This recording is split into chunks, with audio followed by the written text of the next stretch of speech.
always enjoyed the art cars. I always loved the Liechtenstein car and the Warhol and the Calder, and all of the cars have really been spectacular.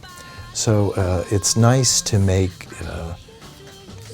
different relationships with other artists, make works that make reference to other artists. So I thought it'd be great to do an art car. I always wanted to.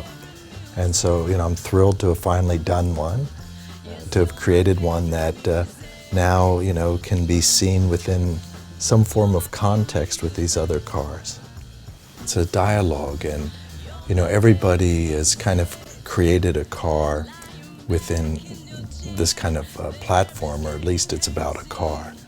And so it's a little different than when you go into a museum and, our works are in museums and you can say they were interacting there. In the larger picture of art, they are. But when you're dealing with something so specific, it's, it's a nice, clear communication. It's a sense of family. I looked at the history of how cars have been painted, what type of graphics have been placed on them, and how consciously and subconsciously people would emphasize certain areas of the car as an area that energy would push off of, or another place where it would pull from. And I tried to incorporate that into the car and give it different layers of energy. But in the long run, everything's always a metaphor for human life. And we're kind of like machines, and you can push yourself to the limit. And so it comes it's a metaphor back to human life, and kind of the race of just life has with itself, trying to just continue itself, and it's up against a lot of obstacles. The chances of coming into this world are really very, very slim, and a lot of obstacles, but we get here. Andy's great, and he's doing really well.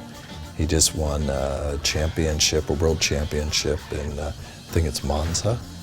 And so he's driving really well, and I think he can get us across the finish line as a winner. I think that BMW is really happy with the car, the performance of the car, and Andy's a great driver, so I think we have a good chance. Myself, I'll be there with my 4 young boys. I have a total of 6 children, but 4 young ones. And so they'll be there. My wife, we're expecting another child. So this will be our last event that we travel to. Well, it's my first art car. I've painted other objects. I painted a large yacht. And that's done in a technique called razzle-dazzle. It's a camouflage technique that was used in World War I, World War II a little bit. But there's some razzle-dazzle in this car, mildly. Some of the layering is that, and some of the, if you look at the car one way, lines look curved and wide, and then from another perspective they become straight lines. Or you're not aware that they're kind of circular blasts at the back.